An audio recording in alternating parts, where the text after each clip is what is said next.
welcome back to Psychotropic Release, where we talk about all things holistic mental health and psychedelics. Okay, so I know what you're thinking. How could the chemical imbalance theory be a myth? And not only a myth, but probably the biggest myth when it comes to mental health. We've all been told by doctors, psychologists, psychiatrists, big pharma, etc., that one of the leading causes of depression is low levels of serotonin in the brain. But what if I told you, along with many other professionals, that this simply is not the case? That would change everything, wouldn't it? It would change how we see depression itself, and even how we see our own mental health professionals who continue to prescribe antidepressant medication.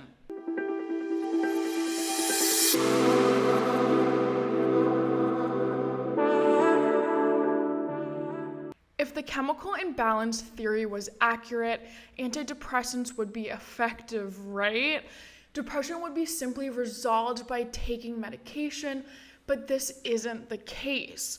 More people are struggling with depression now more than ever, and therefore we've seen a drastic incline on the amount of pharmaceutical drugs being prescribed, but people are still struggling. In fact, suicide is one of the leading causes of death in the United States. Rates of suicide have steadily increased in the last decade or so. So while more antidepressants are being prescribed, depression and suicide are getting worse. On top of this, sometimes people never seem to get better.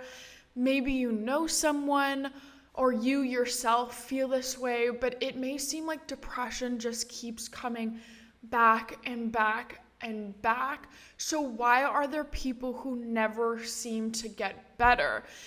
Simply put, antidepressants don't work. Antidepressants don't really work because the dysfunction of serotonin in the brain isn't the cause of depression in the first place. I want to add that I would never discourage anyone from taking medication that works for them. If you're taking an antidepressant that works for you, then continue taking it. If that doesn't resonate with you, however, you are not alone. The vast majority of people don't get relief from their antidepressant. If you struggled with depression, you may have had the experience of taking an antidepressant to find that it works, but only for a brief period of time, to then only find that the depression comes flooding back. Maybe you've switched medications multiple times and suffered from undesirable effects, or you keep upping your dosage only to feel like there's no long-term improvement. While you may think this is an unusual experience, it's not. The majority of people have this experience. It's been shown that within a year, half of people taking an antidepressant were fully depressed again. The amount of people on antidepressants who continue to be depressed is found to be between 65 to 80%. More than half of people who take antidepressants never get relief. So if you feel that antidepressants aren't effective, your experience is not unusual. Okay, so statistically, antidepressants aren't significant. However, we still need to address why antidepressants are still the leading treatment for depression. Let me introduce you to Irving Kirsch, the first man to reevaluate and question data findings proving serotonin was the main offender for depression. Before I get into it, I really recommend the book Lost Connections. Even if you just read the first few chapters, it gives the full account of how Kirsch discovered that many studies supporting the chemical imbalance theory were manipulated essentially to promote the sale of SSRIs. I really like this book because it debunks the chemical imbalance theory through Kirsch's personal investigation of antidepressants, as well as the author's own research and personal experience. I also briefly talk about Kirsch in my other video, SSRIs versus psychedelics, which I will link down below, but let's talk about what Kirsch found. Essentially, back in the 1970s, Kirsch investigated the placebo effect, specifically the placebo effect in relation to how much it contributes to the effectiveness of SSRIs. And what he found was that antidepressants really had no difference in effect compared to a placebo, or the placebo worked better than the antidepressant. He found that many drug companies are only publishing the research that supported the use of antidepressants, negating the many studies that were inconclusive or just downright showed that antidepressants do not work to improve depression. Again, if serotonin was truly the cause of depression, then antidepressants would be much more effective than they really are. In a survey, it was found that when people experience positive effects from antidepressants, only 25% of the positive effects are actually from the chemicals of the medication. Another 25% was due to natural recovery, unrelated to the antidepressant itself, and 50% was due to the placebo effect. So while SSRIs may work for a minority of people, largely antidepressants aren't effective. So why would millions of people be prescribed antidepressants if they aren't effective? Money. Big Pharma is a multi-billion-dollar business, and if you can convince people their depression is a result of a chemical imbalance and that you could restore this balance with a simple pill, then you've just created an enormous business opportunity. And this is exactly what the pharmaceutical industry has done. By convincing the public that a medication can resolve depression, they've created a multi-billion-dollar industry. And this is exactly what Kirsch found, that major drug companies all manipulate the system in order for profit. In short, drug companies are able to override evidence to market their medication. These major drug companies will create independent studies to find evidence that their antidepressant works. This evidence then goes to the regulators, whose job is to decide whether they should allow the drug onto the market. However, in the United States, 40% of the regulators' wages are paid by drug companies themselves.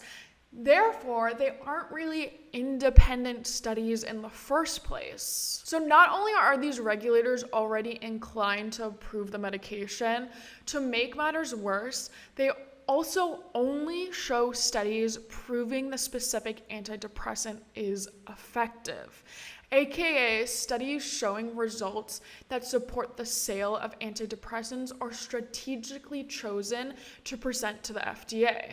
By law, drug manufacturers are able to carry out an unlimited amount of research studies only to find a few with favorable results. And again, these cherry-picked studies are the only ones shown to the FDA.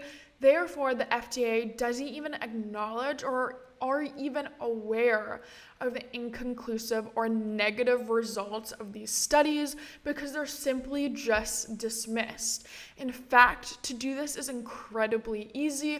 All you have to do is produce two trials, that showed some positive effect of the drug. Some positive effect. Yeah, drug companies will spend tons and tons of money and resources to carry out dozens and dozens of studies only to handpick the ones that benefit them. Out of all the studies completed, only 40% are shown to the public. So again, the FDA and the public aren't even aware of the unfavorable results found by drug companies. To be very clear, first, independent studies are completed by drug companies. They then use these studies to get FDA approval. The FDA doesn't consider clinical significance, only statistical significance. The FDA only requires 2 clinical trials that show the difference between the placebo and the drug itself. Studies that prove antidepressants to be effective are published, and there's a huge publication bias. Pharmaceutical companies then invest in marketing mass amounts of money to mental health professionals to further back the claims that antidepressants are effective. All the while, billions of dollars are spent to advertise directly to consumers. Overall, the vast majority of data we have is essentially meaningless. And to just further emphasize that SSRIs are largely ineffective, many studies have shown that serotonin has no direct relationship with depression, and the belief that serotonin is one of the leading causes of depression is very much oversimplified. One study even states that SSRIs are like shooting arrows at a target and missing the center completely.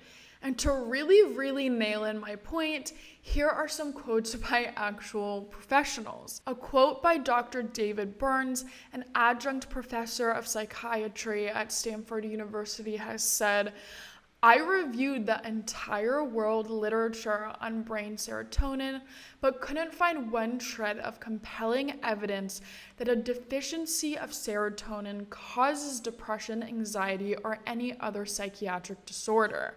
To this day, I am still not aware of any studies that have ever validated the chemical imbalance theory.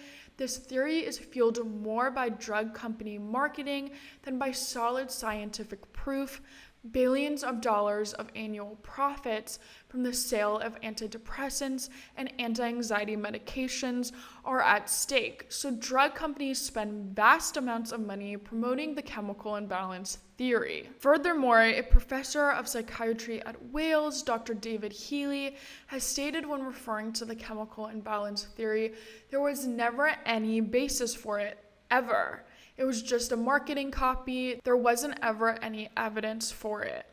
And again, another professor, Andrew Scull at Princeton, reiterates that attributing depression to low serotonin is deeply misleading and unscientific.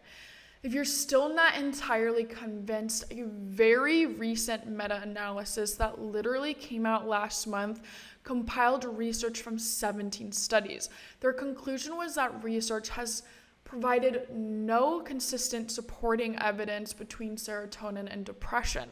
Some evidence even found that possible long-term antidepressant use actually reduces serotonin concentration in the brain. After doing this research, I think it's clear that we need to de-emphasize the importance of antidepressants for treatment and place focus on the research of plant medicines such as psilocybin, ayahuasca, DMT for mental health purposes. I really urge people to do their own research on psilocybin for depression. More and more people are microdosing for depression with amazing results.